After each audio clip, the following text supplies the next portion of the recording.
ഈശോമിശിഹായ്ക്ക് സ്തുതിയായിരിക്കട്ടെ. ദൈവനാമത്തിന് മഹത്വം ഉണ്ടായിരിക്കട്ടെ. ഞാൻ കർണാടകയിൽ മംഗലാപുരം മേരിമാത്ത കാട്ടിപ്പള്ളി ഇടവക അംഗമാണ്. എൻ്റെ പേര് നാൻസി, ഭർത്താവ് ഷാജി, 4 മക്കൾ, 2 ആണും 2 പെണ്ണും. ഇതാണ് എൻ്റെ കുടുംബം. ഞാൻ 2019 ആദ്യമായിട്ട് കൃപാസനത്തെ പറ്റി കേൾക്കുന്നത്. പക്ഷേ എനിക്ക് കൃപാസനം ആലപ്പുഴ എവിടെയാണ് എന്താണോ ഒന്നും എനിക്കറിയില്ല. ഉടമ്പടി എന്താണെന്ന് ഞങ്ങൾക്കറിയില്ല. കാരണം കർണാടകയിൽ ജനിച്ച് വളർന്ന എനിക്ക് കേരളത്തിൽ എവിടെ കയറണം എവിടെ ഇറങ്ങണം അതൊന്നും എനിക്കറിയില്ലായിരുന്നു. അങ്ങനെ എൻ്റെ ചേച്ചി മുഖേനയാണ് ഞാനിത് അറിയുന്നത്.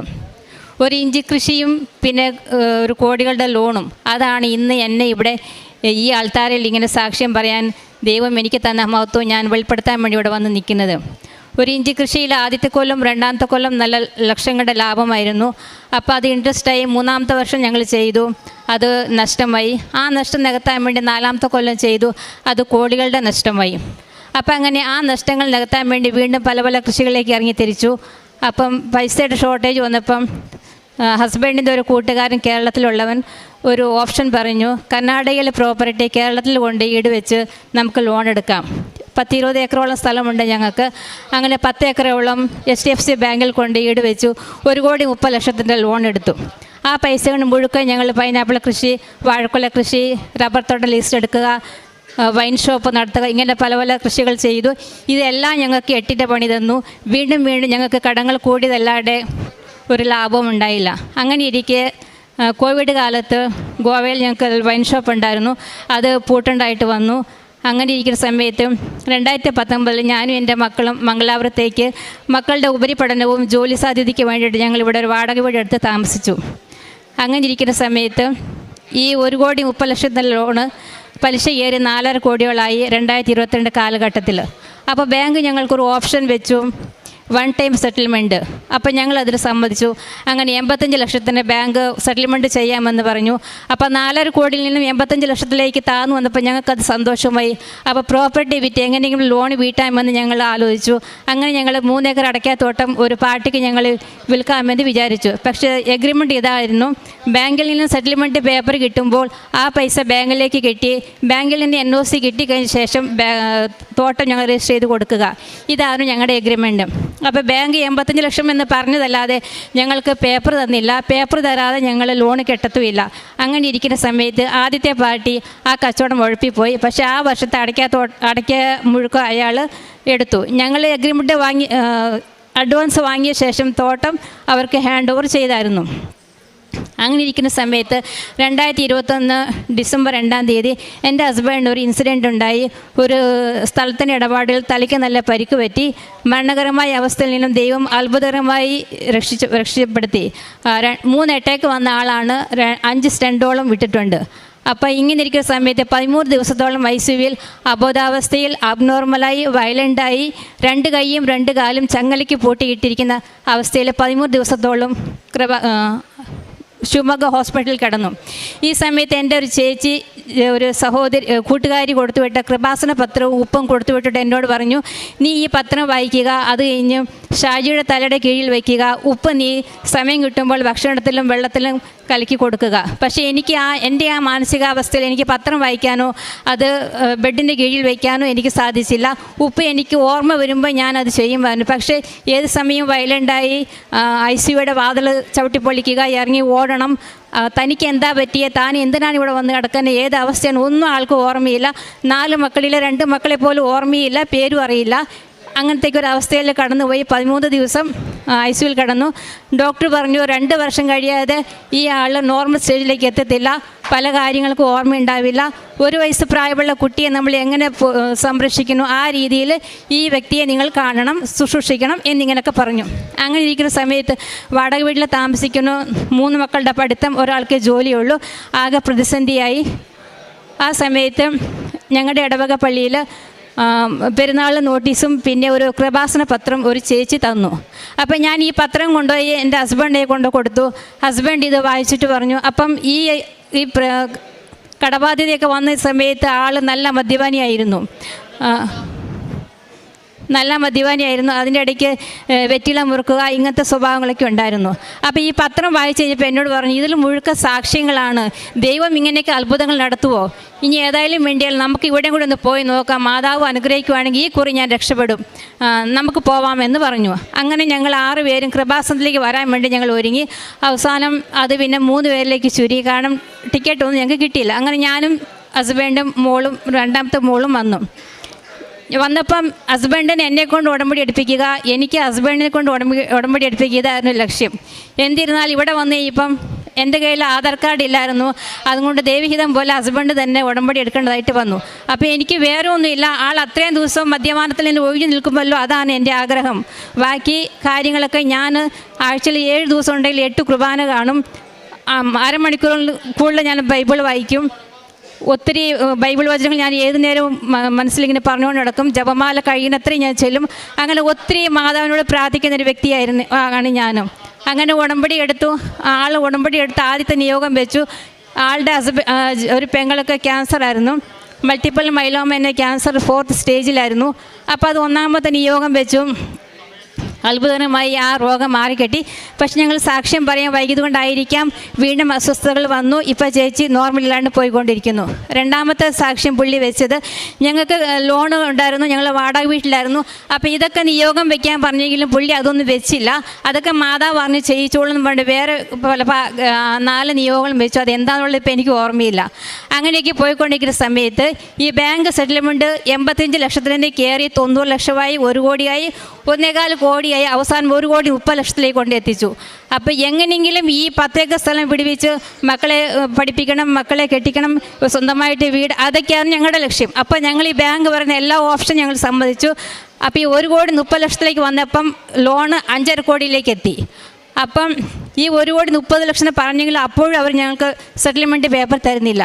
അങ്ങനെ ഇരിക്കുന്ന സമയത്ത് ഞാൻ 2023 ഡിസംബർ 30-ാം തീയതി വന്നിട്ട് ഞാൻ ഉടമ്പടി എടുക്കുമായിരുന്നു. അന്ന് ഞാൻ ഉടമ്പടി എടുത്തു. ഞാൻ പ്രതീക്ഷിക്കാതെ തന്നെ എനിക്ക് ജോസഫച്ചനെ കാണാൻ പറ്റി. എനിക്കറിയില്ലായിരുന്നു. ഞാൻ നോക്കുമ്പോൾ അവിടെ ഒരു നീണ്ട നിര കണ്ടു. അപ്പോൾ ഞാൻ പോയിട്ട് ഒരു സഹോദരി ചോദിച്ചു, എന്തിനാ ഇവിടെ നിൽക്കുന്നത്? അപ്പോൾ പറഞ്ഞു, അച്ഛനെ കാണാമെന്ന് പറഞ്ഞു. അപ്പോൾ ഞാൻ മാതാവിനോട് പ്രാർത്ഥിക്കാൻ വേണ്ടിയിട്ട് എൻ്റെ ഈ ബാങ്കിൽ വെച്ചേക്കുന്ന സ്ഥലത്തിൻ്റെ ആധാർ പേപ്പറുകളും ബാങ്കിൽ നിന്ന് കിട്ടിയ നോട്ടീസും ഞാൻ കൊണ്ടുവന്നിട്ടുണ്ടായിരുന്നു. അപ്പോൾ ഞാൻ ആ നോട്ടീസ് കൊണ്ട് അവിടെ സ്റ്റാഫിൽ കൊണ്ട് കാണിച്ചപ്പോൾ ആ ബ്രദർ എനിക്ക് ടോക്കൺ തന്നു. ഞാൻ ആ ടോക്കണായിട്ട് ഇവിടെ വന്ന് അച്ഛനെ കണ്ടു. അച്ഛൻ എനിക്ക് പ്രാർത്ഥിച്ച് എനിക്കൊരു കാശുപം തന്നു. വിൽക്കാനിട്ടിരിക്കുന്ന സ്ഥലത്ത് കൊണ്ട് ഇത് കുഴിച്ചിടുക എന്ന് പറഞ്ഞ് ഞാൻ അതുപോലെ തന്നെ ചെയ്തു. അത് എനിക്ക് പ്രതീക്ഷിക്കാതെ കിട്ടിയ ഒരു ഭാഗ്യമായിരുന്നു. അങ്ങനെ ഉടമ്പടി എടുത്തുകൊണ്ട് പോയി. ഫെബ്രുവരി 20-ാം തീയതി ബാങ്ക് ഞങ്ങൾക്ക് ഫസ്റ്റ് ഇൻസ്റ്റാൾമെൻറ്റ് സെറ്റിൽമെൻറ്റായിട്ട് ഞങ്ങൾക്ക് 1 കോടി 30 ലക്ഷത്തിൻ്റെ പേപ്പർ ഇഷ്യൂ ചെയ്തു. അപ്പം ഈ സ്ഥലം എടുക്കുന്ന ആൾ പറഞ്ഞു, ഞാൻ കെട്ടിക്കൊള്ളാമെന്ന് പറഞ്ഞു. പക്ഷേ പേപ്പർ കിട്ടിക്കഴിഞ്ഞ ശേഷം അയാൾ പറഞ്ഞു, എൻ്റെ അടുത്ത് പൈസയില്ല, പൈസ ഞാൻ വേറെ പല വഴിയിലേക്ക് ഞാനത് മറിച്ചിട്ടു, എനിക്ക് 2 മാസം ആവാതെ എനിക്ക് പൈസ കിട്ടത്തില്ല എന്ന് പറഞ്ഞു. പക്ഷേ ഈ പേപ്പർ 8 ദിവസത്തെ വാല്യൂ ഉണ്ടായിരുന്നുള്ളൂ. അങ്ങനെ ആ ആദ്യത്തെ ഫസ്റ്റ് 1 ടൈം സെറ്റിൽമെൻറ്റ് പേപ്പറിൻ്റെ വാല്യൂ ഇല്ലാതായി. ബാങ്ക് വീണ്ടും ഞങ്ങളോട് ഭീഷണിയായി. അപ്പോൾ പറഞ്ഞു, ഇനി 5.5 കോടിയിൽ നിന്ന് നിങ്ങൾക്ക് അതിൻ്റെ പലിശ കൂടെ നിങ്ങൾ കെട്ടതായിട്ട് വരുമെന്ന് പറഞ്ഞു. വീണ്ടും ഞങ്ങൾ പ്രാർത്ഥിച്ചു. ഞാൻ ഇടപെടാതെ മാതാവിനോട് ഈ പ്രത്യക്ഷീകരണ പ്രാർത്ഥന ഏത് നേരവും ഞാൻ യൂട്യൂബ്, ഫേസ്ബുക്ക്, സീരിയൽ, TV ഒന്നും ഞാൻ കാണാറില്ല. ഞാൻ എപ്പോഴും മാതാവിനെ പ്രാർത്ഥിച്ചുകൊണ്ടിരിക്കും. അച്ഛൻ്റെ ടോക്കുകൾ കേൾക്കുക, ആത്മീയ കാര്യങ്ങൾ കാണുക, അതല്ലാതെ വേറെ ഒന്നും ഞാൻ ചെയ്യില്ല. അങ്ങനെ ഇരിക്കുന്ന സമയത്ത് ബാങ്ക് കെട്ടെന്ന് പറയുന്നില്ല, ഞങ്ങൾക്ക് പേപ്പർ തരില്ല. അങ്ങനെ ആദ്യത്തെ സെറ്റിൽമെൻറ്റ് പേപ്പറിൻ്റെ വാല്യൂ കഴിഞ്ഞു. വീണ്ടും ഞങ്ങൾക്ക് ബാങ്ക് 3 മാസത്തെ അവധി തന്നു. പക്ഷേ ഇതിനൊക്കെ കാരണം വേറെ ഒന്നുമുണ്ട്. ബാങ്ക് ഞങ്ങൾക്ക് എൻ്റെ ഹസ്ബൻഡ് ഒരു ഹെൽത്ത് ഇഷ്യൂസ്, ഞാൻ പറഞ്ഞില്ല, ഹാർട്ട് അറ്റാക്ക് വന്നതും പിന്നെ ഹെഡ് ഇഞ്ചുറിയും. അപ്പോൾ അതിൻ്റെ മെഡിക്കൽ റിപ്പോർട്ടുകളൊക്കെ ഞങ്ങൾ സബ്മിറ്റ് ചെയ്തു. പിന്നെ ഹസ്ബൻഡിൻ്റെ ചേച്ചിയുടെ പേരിലാണ് ഞങ്ങൾ ലോൺ എടുത്തത്. ചേച്ചിക്ക് ഒരു വീട് മേടിച്ചു കൊടുത്ത് ആ വീടും കൂടെ വെച്ചിട്ട്. അപ്പോൾ ചേച്ചി ഈ ക്യാൻസർ പേഷ്യൻ്റെ ഹെൽത്ത് ഇഷ്യൂസ് ആ റിപ്പോർട്ടെല്ലാം കാണിച്ചതിന് ഇതിലാണ് ഞങ്ങൾക്കൊരു കുറച്ച് കൺസെഷൻ അവർ ചെയ്തു തന്നത്. അങ്ങനെ ഇവർ തന്നില്ല. അവസാനം ഞാൻ ജൂൺ 26-ാം തീയതി വീണ്ടും വന്ന് ഉടമ്പടി പുതുക്കിയപ്പോൾ ഞാൻ മാതാവിനോട് ഞാൻ ഇത്രയേ പറഞ്ഞോളൂ, മാതാവേ, ഡിസംബർ 23-ാം തീയതി ഞാൻ ഉടമ്പടി എടുത്തു. ഈ വർഷം 23-ാം തീയതി ഡിസംബർ 31-ാം തീയതി ആകുമ്പോഴത്തേക്കും മാതാവേ, നീ എൻ്റെ ഈ ബാങ്കിൻ്റെ ഇടപാട് മാത്രം നീ എനിക്ക് പരിഹരിച്ച് തന്നാൽ മതി, വേറെ ഒന്നും ഞാൻ നിന്നോട് ആവശ്യപ്പെടുന്നില്ല. അതൊരു ഒരു ആവശ്യം ഞാൻ മാതാവിനോട് പറഞ്ഞിട്ട് പോയി. ആഗസ്റ്റ് 31 മാതാവേ, ബാങ്ക് എങ്ങനെയെങ്കിലും സെറ്റിൽമെൻറ്റ് പേപ്പർ ഞങ്ങൾക്ക് തരണം, ആ പൈസ ഞങ്ങളെ കൊണ്ട് കെട്ടാൻ സാധിക്കണം മാതാവേ. ഇത് നീ എനിക്ക് സാധിച്ചു തന്നാൽ ഞാനിവിടെ വന്ന് സാക്ഷ്യം പറയും. ഇതായിരുന്നു എൻ്റെ ആവശ്യം. എന്തെന്ന് പറയട്ടെ, ബാങ്ക് വീണ്ടും ഞങ്ങളെ സെറ്റിൽമെൻറ്റിന് വിളിച്ചു. അങ്ങനെ ഞങ്ങൾ പോയി. അപ്പോൾ ബാങ്ക് വീണ്ടും പൈസ കൂട്ടി. 1,30,00,000 എന്നുള്ളത് ഫെബ്രുവരി മുതൽ ജൂൺ മാസം വരെയുള്ള പലിശ കയറ്റി വീണ്ടും 1,40,00,000 രൂപയാക്കി. അപ്പോൾ അത് ഞങ്ങളെ കൊണ്ട് സാധ്യമല്ല എന്ന് പറഞ്ഞു. പിന്നെ അവരത് കുറച്ച് 1,32,500,000 രൂപ അങ്ങനെ ഒരു സെറ്റിൽമെൻറ്റ് പേപ്പർ തന്നു ആഗസ്റ്റ് 20 ഈ പേപ്പർ കിട്ടിക്കഴിഞ്ഞപ്പോൾ വീണ്ടും ഈ പാർട്ടി പറഞ്ഞു, നിങ്ങൾ സൈൻ ഇട്, അത് കഴിഞ്ഞിട്ട് ഞങ്ങൾ ബാങ്കിൽ പൈസ കെട്ടാമെന്ന് പറഞ്ഞു. പക്ഷെ ഞങ്ങൾ പറഞ്ഞു, നിങ്ങൾ ഫസ്റ്റ് പൈസ കെട്ട്, അത് കഴിഞ്ഞ് ഞങ്ങൾ എഗ്രിമെൻറ്റ് രജിസ്റ്റർ ചെയ്ത് തരാമെന്ന് പറഞ്ഞു. അങ്ങനെ എഗ്രിമെൻറ്റ് രജിസ്റ്റർ ചെയ്ത് കൊടുക്കാനായിട്ട് ഇവർ ബാങ്കിൽ പൈസ കെട്ടാമെന്ന് പറഞ്ഞ് ഞങ്ങളെ ഇവിടുന്ന് മംഗലാപുരത്ത് ഞങ്ങൾ ശിവമൊഗ്ഗയിലേക്ക് വിളിച്ചു. ഞങ്ങൾ അവിടെ ചെന്ന് കഴിഞ്ഞിട്ട് ഇവർ പറഞ്ഞു സൈൻ ഇടാൻ പറഞ്ഞു. ഹസ്ബൻഡ് പറഞ്ഞു, നിങ്ങൾ പൈസ കെട്ടിയില്ല, അന്ന് ഞങ്ങൾ സൈൻ ഇടത്തില്ല എന്ന് പറഞ്ഞു. അങ്ങനെ അങ്ങോട്ടും ഇങ്ങോട്ടും പ്രശ്നങ്ങളായി. ഞങ്ങൾ അവിടെ സൈൻ ഇടാതെ ഞങ്ങൾ തിരിച്ചു പോന്നു കഴിഞ്ഞ് ഇപ്പോൾ വീണ്ടും ഇവർക്ക് പ്രശ്നമായി. ഇവർ പിന്നെ ഞങ്ങളോട് പറഞ്ഞു, ഇവരവിടെ കേരള ബാങ്കിൽ പോയി ഇവർ സകല കാര്യങ്ങൾ അന്വേഷിച്ചിട്ട് തിരിച്ചു പോകാൻ ഞങ്ങളെ വിളിച്ചു. ആഗസ്റ്റ് 30 ഞങ്ങളെ വിളിച്ചു. 1,32,500,000 രൂപ കെട്ടി ഞങ്ങളുടെ മുമ്പിൽ നിന്ന് വെച്ച് അവർ കെട്ടി. ഞങ്ങൾ എഗ്രിമെൻറ്റ് സൈൻ ചെയ്ത് കൊടുത്തു. ഇതെല്ലാം എഗ്രിമെൻറ്റ് സൈൻ ചെയ്ത് കൊടുക്കാൻ നേരത്തെ വീണ്ടും പ്രശ്നങ്ങൾ വന്നു. എന്താണെന്ന് വെച്ചാൽ സർവേർ കംപ്ലൈൻ്റ് ആണ്, ഇന്നത്തെ ദിവസം നിങ്ങൾക്ക് ഇത് രജിസ്റ്റർ ചെയ്യാൻ പറ്റത്തില്ല, അതുകൊണ്ട് ഞായറാഴ്ച രാവിലെ 10:00 വരണമെന്ന് ഈ പൈസ കെട്ടിയ ആൾക്കാർ പറയണം. പക്ഷേ 31 ഞങ്ങൾ ഈ കേരള ബാങ്ക് മംഗലാപുരത്ത് നിന്ന് കേരള ബാങ്കിലേക്ക് വന്ന് ഞങ്ങൾ 3 പേരും, ഞാനും ഹസ്ബൻഡ് പെങ്ങളും, ഞങ്ങൾ 3 പേരും സൈൻ ഇട്ട് കൊടുത്താലേ ഞങ്ങളുടെ ഈ ലോൺ ക്ലോസ് ആകത്തുള്ളൂ. അല്ലെങ്കിൽ സെപ്റ്റംബർ മാസം ആകുമ്പോഴത്തേക്കും ബാങ്കിൻ്റെ റൂൾസുകൾ വേറെയാകും, അതുകൊണ്ട് ഈ കെട്ടിയ തുകയ്ക്ക് എന്താവുമെന്ന് പറയാൻ പറ്റത്തില്ല എന്ന് പറഞ്ഞു. അപ്പോൾ ഞങ്ങൾക്ക് ബാങ്കിലേക്കും വരണം, അവിടെ സൈൻ ഇട്ട് കൊടുക്കുകയും ചെയ്യണം. എന്താ ചെയ്യണമെന്ന് അറിയില്ല. ഞാൻ മാതാവിനോട് ചോദിച്ചു, മാതാവേ നിൻ്റെ പരീക്ഷണം ഇനി തീർന്നില്ലേ, ഇനി എന്താ ഞാൻ വേണ്ടേ? ഞാൻ അവിടെ നിന്ന് ഒത്തിരി കരഞ്ഞു. അവസാനം ഒരാൾ വന്നിട്ട് പറഞ്ഞു, 30,000 രൂപ കൈക്കൂലി കൊടുത്താൽ ഇന്ന് തന്നെ രജിസ്റ്റർ ചെയ്യാമെന്ന് പറഞ്ഞു. അങ്ങനെ ഈ സ്ഥലമെടുത്ത പാർട്ടി 30,000 രൂപ കൈക്കൂലി കൊടുത്തു. അന്ന് തന്നെ എല്ലാ കാര്യങ്ങളും ചെയ്തു. അന്ന് തന്നെ ഞങ്ങൾ തിരിച്ച് മംഗലാപുരത്തേക്ക് വന്നു. പിറ്റേ ദിവസം രാവിലെ 4 മണിക്ക് ഞങ്ങൾ ഇവിടുന്ന് എണീച്ച് സുൽത്താൻ ബത്തേരിയിലേക്ക് പോകണം. ഞങ്ങൾ രാവിലെ 4:30 എണീച്ച് പോകാൻ നോക്കുമ്പോൾ കാറ് സ്റ്റാർട്ടിങ് ട്രബിൾ. തലേദിവസം മൈനർപ്പണിയെല്ലാം ചെയ്ത് കൊണ്ട് നിർത്തിയ വണ്ടിയാണ്. രാവിലെ ഞങ്ങൾ കയറുമ്പോൾ ഒരു അനക്കവും ഇല്ല, ഒരു ലൈറ്റും കത്തുന്നില്ല, ഒന്നുമില്ല. അപ്പം ഞങ്ങൾക്ക് വീണ്ടും പരീക്ഷണമാണല്ലോ. ഞാൻ ഒട്ടും മടിച്ചില്ല. മാതാവിൻ്റെ എണ്ണ എടുത്തു കൊണ്ടുവന്ന് വന്ന് സ്റ്റീരിങ്ങിലും ബോനറ്റയിലും എല്ലാ വണ്ടിയും മൊത്തം ഞാൻ തൂത്തു. നിമിഷ നേരം കൊണ്ട് വണ്ടി സ്റ്റാർട്ടായി. ഇവിടുന്ന് അന്ന് ശനിയാഴ്ച ആയിരുന്നു. ഞാൻ മാതാവിനോട് പറഞ്ഞു, മാതാവ് 2 മണിക്കുള്ളിൽ ഞങ്ങൾ ഇനി അവിടെ എത്തിക്കണം. അത്ഭുതമെന്ന് പറയട്ടെ, കൃത്യം 2 മണിയായപ്പോഴത്തേക്കും HDFC ബാങ്കിൻ്റെ മുമ്പിൽ ഞങ്ങളുടെ കാർ എത്തി. അങ്ങനെ ഞങ്ങൾ അവിടെ എല്ലാ കാര്യങ്ങളും ചെയ്ത് ഞങ്ങൾ പോന്നു. ഇനി 15 ദിവസത്തിനുള്ളിൽ ഞങ്ങൾക്ക് NOC ഡോക്യുമെൻറ്റ്സ് കിട്ടിക്കഴിഞ്ഞ് സ്ഥലം എഴുതി കൊടുക്കണം, രജിസ്റ്റർ ചെയ്യണം, ബാക്കി തുക കെട്ടണം. അതാണ് 1ാമത്തെ നിയോഗം. 2ാമത്തെ നിയോഗം, എൻ്റെ 2ാമത്തെ മോളൊരു ഡയറ്റീഷ്യനാണ്. അവൾക്ക് ജോലി ഉണ്ടായിരുന്നു. അപ്പോൾ ജോലി വന്ന സ്ട്രെസ്സ് കാരണം അവൾ രാജിവെച്ച് 3 മാസത്തോളം വീട്ടിലിരുന്ന് വേറെ ജോലിക്ക് അപ്ലൈ ചെയ്തിട്ടും അതൊന്നും അവൾക്ക് കിട്ടിയില്ല. അപ്പം അങ്ങനെ ഞാൻ നിയോഗത്തിൽ വെച്ചു. അവൾക്ക് ഡൽഹിയിൽ ഒരു ജോലി കിട്ടി, ഡയറ്റീഷ്യൻ ജോലി കിട്ടി. 1.5 മാസമേ ആയുള്ളൂ. പക്ഷെ അവൾക്ക് കിട്ടുന്ന ശമ്പളം, അവളുടെ PG ചെലവും അവളുടെ ചെലവും കഴിഞ്ഞ് ഒന്നും ഒക്കെ ബാക്കിയില്ല. എന്നാൽ എക്സ്പീരിയൻസ് ആവട്ടെ എന്ന് വിചാരിച്ച് അവളോട് ജോലിയിൽ നിന്നു.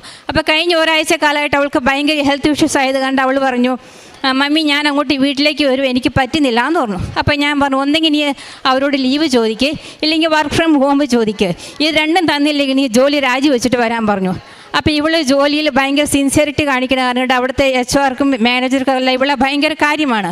അങ്ങനെ ഇവിടെ ഹെൽത്ത് ഇഷ്യൂസ് കാര്യം പറഞ്ഞപ്പോൾ അവർ നീ ജോലി രാജിവെക്കേണ്ട, വർക്ക് ഫ്രം ഹോം തരാമെന്ന് പറഞ്ഞു. അങ്ങനെ അവൾക്ക് 1.5 മാസമേ ആയുള്ളൂ. പക്ഷേ ആ കമ്പനിയിൽ 3 വർഷമൊക്കെ ആയിട്ട് വർക്ക് ഫ്രം ഹോം കൊടുക്കാതെ സീനിയേഴ്സ് ഇപ്പോഴും ഓഫീസിൽ തന്നെ എന്നെ ജോലി ചെയ്യുവാണ്. അപ്പോൾ 1.5 മാസം ജോലിയെടുത്ത എൻ്റെ മോൾക്ക് ദൈവം ഒരു ഹെൽത്ത് ഇഷ്യൂസ് കൊടുത്തത് അത് ഒരുപക്ഷെ നന്മയായിട്ടേ ഞാൻ കാണുന്നുള്ളൂ.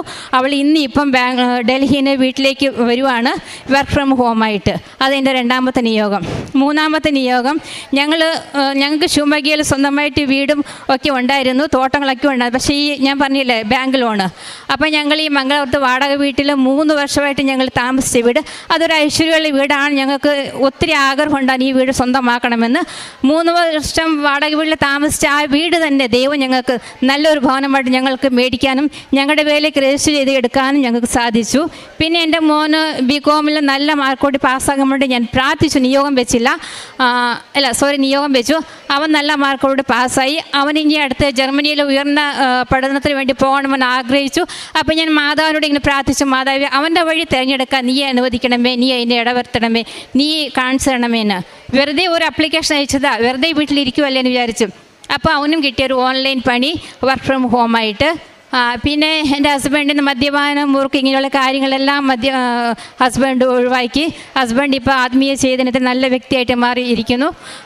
പിന്നെ പ്രേക്ഷിത പ്രവർത്തനം, കാരുണ്യ പ്രവൃത്തിയൊക്കെ ഞാൻ പറഞ്ഞില്ലേ, ആഴ്ചയിൽ 7 ദിവസം ഉണ്ടെങ്കിൽ 8 ദിവസം ഞാൻ കുർബാനയ്ക്ക് പോകും. പിന്നെ ബൈബിൾ ഇടപെടാതെ വായിച്ചുകൊണ്ടിരിക്കും. ഞാൻ എൻ്റെ മൊബൈലിൽ ഞാൻ ദിവസവും ഓരോ ബൈബിൾ വചനം സ്റ്റാറ്റസ് ആയിട്ട് ഇടും. കാരണം എൻ്റെ കോൺടാക്റ്റ് ലിസ്റ്റിലുള്ളവർ ഈ വചനം കാണുമ്പോൾ അവരെ സ്പർശിക്കുന്ന ഏതെങ്കിലും ഒരു വാക്കായിരിക്കും അവരുടെ ജീവിതത്തിന് അവർക്ക് പ്രചോദനമാകുക. അപ്പോൾ അതാകട്ടെ എന്ന് ഓർത്തുകൊണ്ട് ഞാൻ ഡെയിലി ബൈബിൾ സ്റ്റാറ്റസ് ഇടും. പിന്നെ ഇവിടെ ഞങ്ങൾ 3 മാസത്തിന് ശേഷം 4 മാസത്തിലൊരിക്കൽ ഞാൻ വന്ന് കഴിയുമ്പം കന്നഡ, കൊങ്കണി, പിന്നെ മലയാളം പത്രം ഞാൻ മേടിച്ചുകൊണ്ട് പോയിട്ട് അവിടെ കൊണ്ട് കൊടുക്കും. എൻ്റെ ഹസ്ബൻഡ് ഉടമ്പടി എടുത്ത് എൻ്റെ ഹസ്ബൻഡിൽ വന്ന ഒത്തിരി മാറ്റങ്ങൾ കണ്ട് എൻ്റെ കുടുംബത്തിലുള്ള 9 പേരെ കൊണ്ട് ഞങ്ങൾ ഉടമ്പടി എടുപ്പിച്ചു. എൻ്റെ അടുത്തുള്ളൊരു കൊങ്കണി ഫാമിലി, ഒരപ്പനും അമ്മയും ഒരു മകനും. ആ മകന് MCom കഴിഞ്ഞ് ജോലി ഇല്ലാതിരിക്കുമായിരുന്നു. ആ മകനെ കൊണ്ട് ഉടമ്പടി എടുപ്പിച്ച് അവനിപ്പം ദുബായിൽ ജോലിയായിട്ടിരിക്കുന്നു. അപ്പോൾ ആ മകന് 3 മാസത്തെ വിസിറ്റിംഗ് വിസയിൽ ഗൾഫിൽ പോയതായിരുന്നു. അപ്പോൾ ഒരു ദിവസം ഞാൻ ആ അമ്മയ്ക്ക് സുഖമില്ല. അപ്പം ഞാനിങ്ങനെ അമ്മയുടെ തൈലം എടുത്തിട്ട് അവിടെ പോയി പ്രാർത്ഥിക്കാൻ വേണ്ടി പോയപ്പോൾ ആ മകൻ അമ്മയായിട്ട് ഫോണിൽ സംസാരിച്ചുകൊണ്ടിരിക്കുമായിരുന്നു. അന്നേരം ആ മകൻ പറഞ്ഞു, ആൻറ്റി ഞാൻ ഇന്ന് ഇൻ്റർവ്യൂവിന് പോവുകയാണ്, ആൻറ്റി എനിക്ക് വേണ്ടി ഒന്ന് പ്രാർത്ഥിക്കണം എന്ന് പറഞ്ഞു. അപ്പം ഞാൻ ആ മകനോട് പറഞ്ഞു, മോനെ നീ മൊബൈൽ ഓൺ ആക്കി വെച്ച് ഞാൻ നിനക്ക് വേണ്ടി പ്രാർത്ഥിക്കാമെന്ന് പറഞ്ഞു. എൻ്റെ കയ്യിൽ അമ്മയുടെ തൈലം ഉണ്ടായിരുന്നു. ഞാൻ ആ മൊബൈലിൽ അവൻ്റെ ഫോട്ടോയും നോക്കി അവൻ്റെ നെറ്റിയിൽ കൈവച്ച് പ്രാർത്ഥിച്ച് അവൻ്റെ മുഖത്ത് തൂക്കുന്ന പോലെ മൊബൈലിലേക്ക് ഞാൻ ഈ എണ്ണ തൂത്ത്. എൻ്റെ വിശ്വാസമാണ് ഇത്. എന്നിരുന്നാലും അവൻ ആ ഇൻ്റർവ്യൂവിന് പോയി. അവൻ ആ ഇൻ്റർവ്യൂവിൽ പാസ്സായി. അന്ന് അവന് കിട്ടിയ ആ ജോലി ഇന്നും അവനെ തുടർന്നുകൊണ്ടിരിക്കുന്നു. പ്രതീക്ഷിക്കാതെ തന്നെ അവൻ്റെ എൻഗേജ്മെൻറ്റും കഴിഞ്ഞു. അവൻ സുഖമായിട്ട് ജീവിക്കുന്നു. പിന്നെ കാരുണ്യ പ്രവൃത്തി, മംഗലാപുരത്ത് 200ഓളം പേരെ സംരക്ഷിക്കുന്ന ഒരു സ്ഥാപനമുണ്ട്. ഈ വഴിവക്കത്തൊക്കെ കിടക്കുന്ന അനാഥ രോഗികളും മന്ദബുദ്ധികളായവരൊക്കെ സംരക്ഷിക്കുന്ന വലിയൊരു സ്ഥാപനം. അപ്പോൾ ഒരിക്കലും ഞങ്ങൾ അവിടെ പോയി നോക്കുമ്പോൾ വലിയ സെറ്റപ്പോട് കൂടിയുള്ള സ്ഥാപനമാണ്, വിദേശികൾ സഹായിക്കുന്ന സ്ഥാപനമാണ്. അപ്പോൾ ഞങ്ങൾക്ക് അറിയില്ലായിരുന്നു. എന്നിരുന്നാലും 1 മാസത്തേക്കുള്ള ഫുഡിൻ്റെ പൈസ ഞങ്ങൾ അവിടെ കൊടുത്തു. പിന്നെ ഞങ്ങൾ തോട്ടത്തിലേക്ക് ഷിമോഗയ്ക്ക് പോകുന്ന സമയത്ത് അവിടെ ഒരു 10 അമ്മമാരെ സംരക്ഷിക്കുന്ന ഒരു സ്ഥാപനമുണ്ട്. അവിടെ ഞങ്ങൾ പോകും. അവർക്ക് അരി സാധനങ്ങൾ കൊടുക്കും, പിന്നെ ഫുഡ് അങ്ങനെയുള്ള കാര്യങ്ങൾ കൊടുക്കും. പിന്നെ ഞങ്ങൾക്ക് തുണിക്കട ഉണ്ടായിരുന്നു. ആ കടയിൽ ഞാൻ കുറേ നൈറ്റിയും കാര്യങ്ങളൊക്കെ എടുത്ത് അവർക്ക് കൊണ്ട് കൊടുക്കും. ആ അമ്മമാരെ ഞാൻ തൈലം പൂശി ഞാൻ പ്രാർത്ഥിക്കും. അതങ്ങനെയൊക്കെ ചെയ്യും. പിന്നെ ഈ മൈസൂരിൽ ഒരു 60 മക്കളെ സംരക്ഷിക്കുന്ന ഒരു അനാഥാലയമുണ്ട്, ചെറിയ കുട്ടികൾ. അവർക്ക് 1 മാസം എല്ലാ മാസവും ഞാൻ ചെറിയ തോതിൽ പൈസ ഞാൻ ഇട്ട് കൊടുക്കും. പിന്നെ ഈ ഓരോരോ ഫ്രണ്ട്സിൻ്റെ ഗ്രൂപ്പിൽ അറിയാവുന്നവർ ഓരോ സഹായം തേടി മെസ്സേജ് വരുമല്ലോ, അവർക്ക് ഞാൻ എൻ്റെ കയ്യിൽ തന്നെ സഹായിക്കും. ഇതൊക്കെയാണ് ഞാൻ ചെയ്തിരിക്കുന്നത്. ഇനിയും തുടർന്ന് ഇതുപോലെ നല്ല നല്ല സാക്ഷികൾ പറയാൻ ദൈവം എനിക്ക് ഇടവരുത്തട്ടെ. പിന്നെ എൻ്റെ മൂത്ത മോൾക്ക് മംഗലാപുരത്ത് തന്നെ ജോലി വേണം. അവൾ സോഫ്റ്റ്വെയർ എഞ്ചിനീയറാണ്. മംഗലാപുരത്ത് തന്നെ ജോലി വേണം. അവൾ ആഗ്രഹിച്ച കമ്പനിയിൽ തന്നെ ജോലി വേണം. മമ്മി എനിക്ക് വേണ്ടി പ്രാർത്ഥിക്കണം, നിയോഗം വെച്ചില്ലായിരുന്നു, പ്രാർത്ഥിക്കണം എന്ന് പറഞ്ഞു. പ്രാർത്ഥിച്ചു. ആ ആഗ്രഹം മാതാവ് സാധിച്ചു തരുന്നു. ഇനി മക്കൾക്ക് നല്ലൊരു വിവാഹാലോചന വേണമെന്നാണ് എൻ്റെ ആഗ്രഹം. ഞാൻ അതിനുവേണ്ടി പ്രാർത്ഥിക്കുന്നുണ്ട്. മാതാവ് അത് ഉറപ്പായിട്ട് എനിക്ക് സാധിച്ചു തരും. ഞാൻ വീണ്ടും വന്ന് സാക്ഷ്യം പറയാൻ ഇടവരുത്തട്ടെ എന്ന് പ്രാർത്ഥിക്കുന്നു. ഈ ഒരു ഉടമ്പടി സാക്ഷ്യത്തിൽ വലിയൊരു കടബാധ്യതയെക്കുറിച്ചുള്ളതാണ് ഏറ്റവും പ്രധാനപ്പെട്ട സാക്ഷ്യം. അത് പ്രാർത്ഥനയിലേക്ക് കടന്നു വന്നപ്പോൾ എല്ലാം വളരെ കോംപ്ലിക്കേഷൻ ഉണ്ടായിരുന്ന സാഹചര്യങ്ങളെല്ലാം ക്രമപ്പെട്ടു എന്നുള്ളതാണ് ഈ സാക്ഷ്യത്തിൻ്റെ ഏറ്റവും പ്രധാനപ്പെട്ട രത്നച്ചുരുക്കം എന്ന് പറയുന്നത്. പിന്നീട് മക്കൾക്കും താൻ ആയിരിക്കുന്ന ഇടങ്ങളിലെല്ലാം ഉടമ്പടിയിൽ നിലനിൽക്കുമ്പോൾ വലിയ അനുഭവങ്ങൾ ലഭിച്ചു എന്നുള്ളതും, ആസ് എ റിസൾട്ട് ഏറ്റവും അവസാനം ജീവിത പങ്കാളി ഒരു കുടുംബം മുഴുവൻ ആത്മീയമായിട്ട് വളർന്നു എന്നുള്ളതാണ്. അപ്പോൾ ആത്മീയമായിട്ട് വളരുക എന്ന് പറയുന്ന ഒരു സൈഡ് എഫക്റ്റ് അല്ല, ആക്ച്വലി ഉടമ്പടിയുടെ ഏറ്റവും പ്രധാനപ്പെട്ട ഒരു ചീഫ് എഫക്റ്റ് എന്ന് പറയുന്നത്, അല്ലെങ്കിൽ ഉടമ്പടി ലക്ഷ്യം തന്നെ ഒരു വ്യക്തി ആത്മീയമെന്നിട്ട് ഉദ്ദേശിക്കുന്നത് തന്നെ പ്രാർത്ഥനയിൽ വളരുക, ദൈവസ്നേഹത്തിൽ വരിക, ദൈവ സാന്നിധ്യത്തിൽ വളരുക എന്ന് തന്നെയാണ്. ഒരു പക്ഷേ നമ്മുടെ ജീവിതത്തിൻ്റെ നിയോഗങ്ങളെ പരിശുദ്ധ അമ്മ വ്യക്തമായിട്ട് അത് കാലത്തിന് ഇളവം വരുത്തി അല്ലെങ്കിൽ കാലച്ചുരുക്കം സംഭവിച്ച് നമ്മളെക്കൊണ്ട് ഈ ഒരു അൾത്താരയിൽ അല്ലെങ്കിൽ നമ്മളെക്കൊണ്ട് തന്നെ ഉടമ്പടിയിൽ ദൈവം പറയിപ്പിക്കും. ഏറ്റവും പ്രധാനപ്പെട്ടത് ഒരു വ്യക്തി പ്രാർത്ഥിക്കുന്നതാണ് എന്നുള്ളത്. അപ്പോൾ ആ ഒരു യാത്രയിലാണ് ഉടമ്പടി എടുക്കുന്നവരോട് പ്രാർത്ഥിച്ചൊരുങ്ങി ഈ യാത്ര നടത്തുമ്പോൾ പരിശുദ്ധ അമ്മ എത്രയും വേഗം ഒരു വ്യക്തിയെ അങ്ങനെ ഒരു അനുഭവത്തിൽ കൊണ്ടെത്തിക്കുന്നു എന്നുള്ളതാണ് ഇവിടുത്തെ ഏറ്റവും വലിയ അത്ഭുതം. ഒരു കാര്യം നടക്കുക എന്നതിനേക്കാളുപരി ഒരു വ്യക്തി ഒരു സ്നേഹത്തിനെക്കുറിച്ച് ബോധ്യത്തോടെ പറയുവാനായിട്ട് പ്രാപ്തനാകുക എന്നുള്ളതാണ് ഇവിടുത്തെ ഏറ്റവും വലിയൊരു അത്ഭുതം എന്ന് പറയുന്നത്. ഒപ്പം ഉടമ്പടിയിലെ എല്ലാ കാര്യങ്ങളിലും, ഇപ്പോൾ ഇദ്ദേഹം പറയുന്നുണ്ട്, ഉടമ്പടിയിലെ എല്ലാ കാര്യങ്ങളും കൃത്യതയോടുകൂടി പാലിക്കുവാനായിട്ടുള്ളൊരു പരിശ്രമം ഇദ്ദേഹത്തിൻ്റെ ഭാഗത്തുനിന്നുണ്ട്. ഇദ്ദേഹം കർണാടകയിൽ നിന്നാണ് വരുന്നത്. നമ്മളെ സംബന്ധിച്ചുള്ള ഒരുപാട് ദൂരത്ത് നിന്നാണ് ഇവിടെ നല്ലൊരു ശതമാനം പേരും വരുന്നത്. അപ്പോൾ അത്രത്തോളം ദൂരത്ത് വരുമ്പോൾ അത്രത്തോളം കഷ്ടപ്പാടും അത്രത്തോളം ഒരുക്കവും ഒക്കെ ആവശ്യമാണ്. അപ്പോൾ അത്രത്തോളം ഒരുങ്ങി ഇവിടെ വരുമ്പോൾ തന്നെയും പരിശുദ്ധമായ യാത്രയെ 51-ാം സങ്കീർത്തനത്തിൽ പറഞ്ഞ് നിൻ്റെ അലച്ചിലുകൾ ഞാൻ എണ്ണിയിട്ടുണ്ട്, നിൻ്റെ കണ്ണീര് ഞാൻ കുപ്പിയിച്ചു. അപ്പോൾ നമ്മൾ ബഹുമാനപ്പെട്ട അച്ഛൻ ആരാധനയിൽ പറയാം, നിങ്ങൾ അവിടെ നിന്ന് തുടങ്ങുന്ന ഓരോ പ്രാർത്ഥനയും സഹനങ്ങളും എല്ലാം അമ്മ മാതാവ് പ്രത്യേകമായിട്ട് നിങ്ങൾ സാന്നിധ്യമാക്കി മാറ്റും. ആ ഉടമ്പടി എടുക്കാമെന്ന് അതേ യാത്രയോടൊപ്പം സാക്ഷ്യം പറയാൻ വീണ്ടും ഈ ആലയത്തിൽ എത്തിച്ചേരുവാനായിട്ട് അമ്മ ഇടവരുത്തിയതിൻ്റെ ഏറ്റവും പ്രധാനപ്പെട്ട കാര്യം വിശ്വസ്തയോടെ നിലനിൽക്കാനുള്ള പരിശ്രമമുണ്ട് അതിൻ്റെ. അപ്പോൾ ഓരോ സാക്ഷ്യങ്ങളും നമ്മൾ കേൾക്കുമ്പം നമ്മൾ പ്രാർത്ഥനയോടെ കേൾക്കണം. ഓരോ വ്യക്തിയും അവർ നിന്നൊരു സാഹചര്യത്തിൽ നിന്ന് ഈ സാക്ഷ്യം വരെ അല്ലെങ്കിൽ അതിന് ശേഷവും നടക്കുന്ന കുറേ ദൈവത്തിൻ്റെ ഒരു മാർഗ്ഗമുണ്ട്. ആ ഒരു മാർഗ്ഗത്തിലേക്കാണ് ഉടമ്പടി എല്ലാവരെയും ക്ഷണിക്കുന്നത്. ഈ ഒരു സാക്ഷ്യം നമ്മളെ സഹായിക്കട്ടെ എന്ന് പ്രാർത്ഥിക്കുന്നു. നമുക്ക് കരങ്ങളടിച്ച് ദൈവത്തിൻ്റെ നാമം മഹത്വപ്പെടുത്തും.